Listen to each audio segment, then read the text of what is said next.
Letak jatuh nanti. Banyak jiwa. Kecil. Ni tu abang ah. Nah. Terima kasih. Oh, alhamdulillah. Nak bagi hadiah kat Haji ah.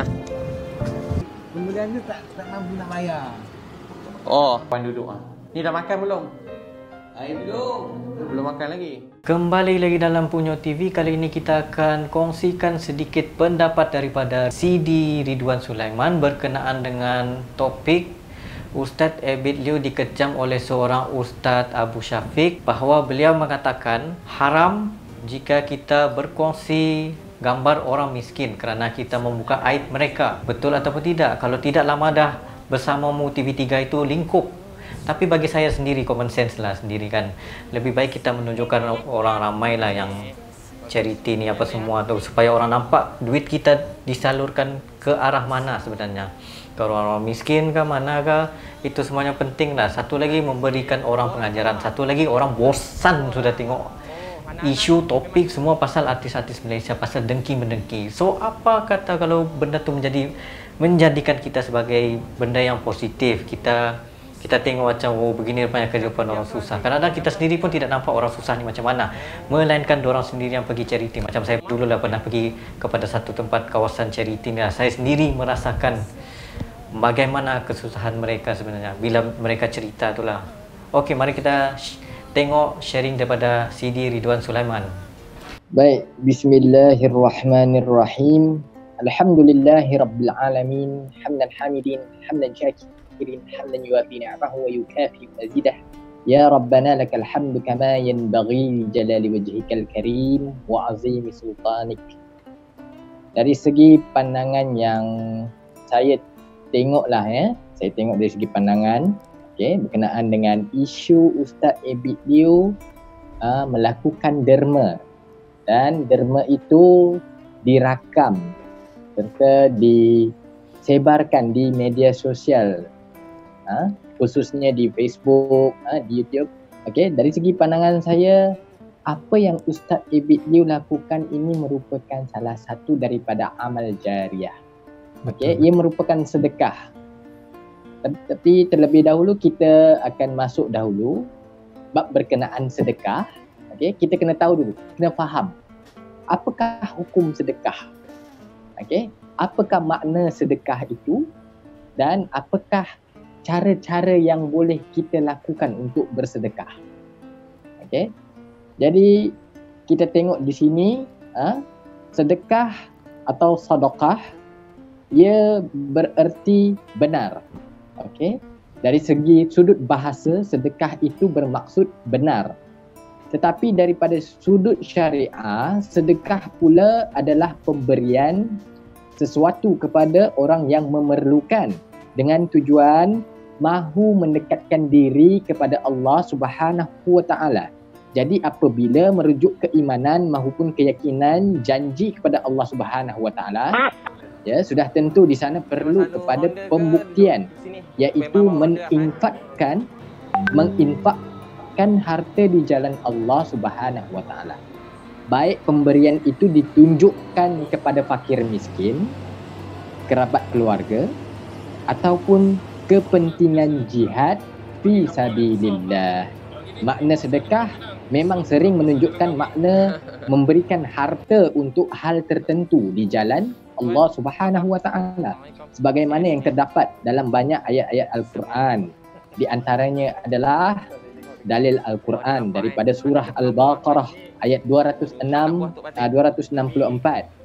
yang bermaksud, wahai orang-orang yang beriman, jangan rosakkan pahala amal sedekah kamu dengan perkataan membangkit-bangkit dan kelakuan yang menyakiti, seperti rosaknya pahala amal sedekah orang yang membelanjakan hartanya kerana tidak menunjuk-nunjuk kepada manusia, yakni riya, dan dia pula tidak beriman kepada Allah Subhanahu wa taala dan hari akhirat.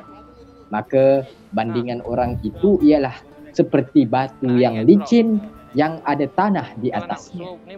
Kemudian batu itu ditimpa hujan yang lebat, lalu ditinggalkan bersih licin, tidak bertanah lagi. Demikianlah juga halnya orang-orang yang kafir dan riak itu. Mereka tidak akan mendapat sesuatu pahala pun dari apa yang mereka usahakan. Dan ingatlah, Allah tidak akan memberi petunjuk kepada kaum yang kafir. Itu daripada segi dalil ayat Al-Quran. Dalil dari segi hadis Rasulullah sallallahu alaihi wasallam pula kita dapat lihat di sini yang mana hadis ini diriwayatkan daripada Jabir bin Abdullah.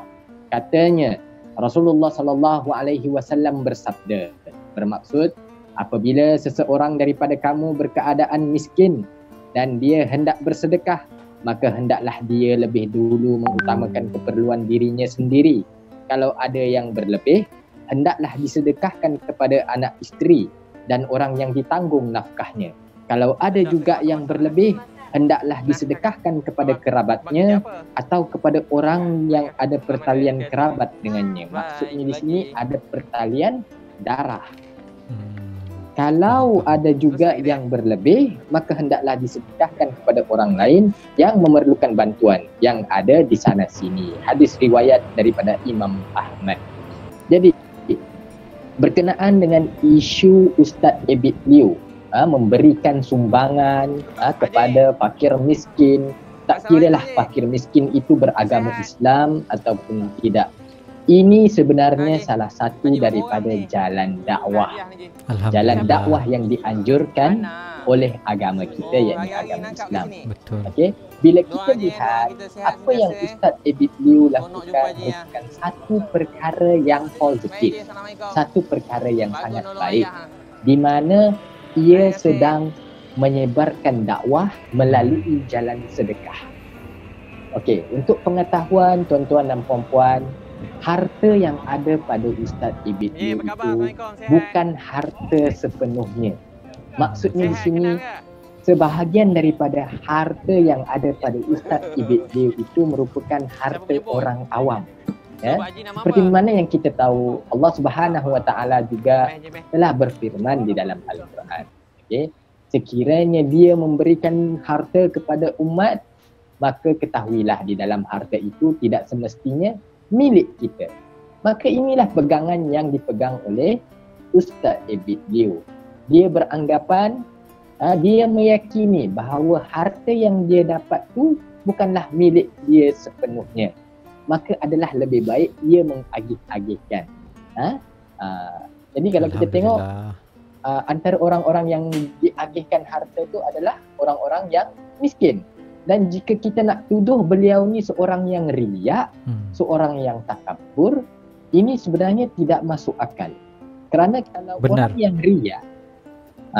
yang riak, dia tidak akan bersedekah dengan cara seperti Ustaz Abid Liu lakukan. Okey, adalah segelintir usahawan yang bersedekah tapi dengan cara yang riak. Okey, jadi bila dia bersedekah dengan cara yang riak, maka amalan tersebut umpama batu yang licin tadilah. Batu tu licin. Okey, di atas dia ada tanah. Bila kena siram dengan air, jadi tanah yang ada di atas batu tu akhirnya bersih.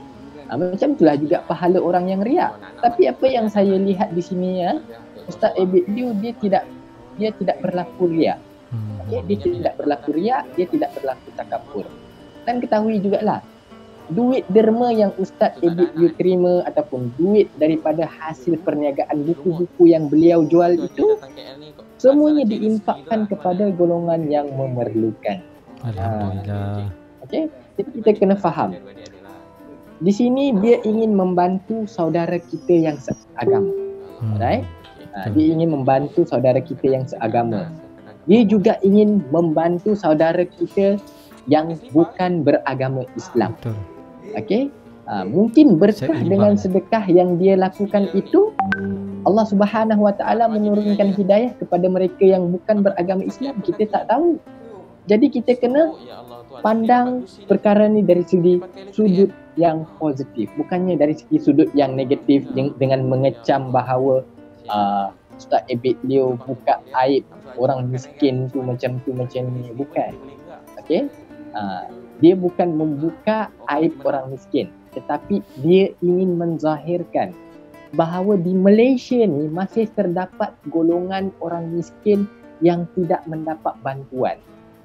Jadi ada lebih baiknya dia menzahirkan kemiskinan seseorang tersebut bagi memudahkan mana-mana organisasi seperti organisasi kerajaan ke, NGO ke, untuk memberikan bantuan pula kepada orang yang miskin. Jadi jalan yang dibuat oleh Ustaz Abid Liu ini sebenarnya adalah jalan yang sangat berhikmah, dipandang positif oleh sudut agama. Baik, Alhamdulillah, berapa bulan lepas, bulan Februari tahun ni, Ustaz Abid Liu dia ada buat ceramah di masjid yang berdekatan dengan rumah saya di Johor Bahru ni lah.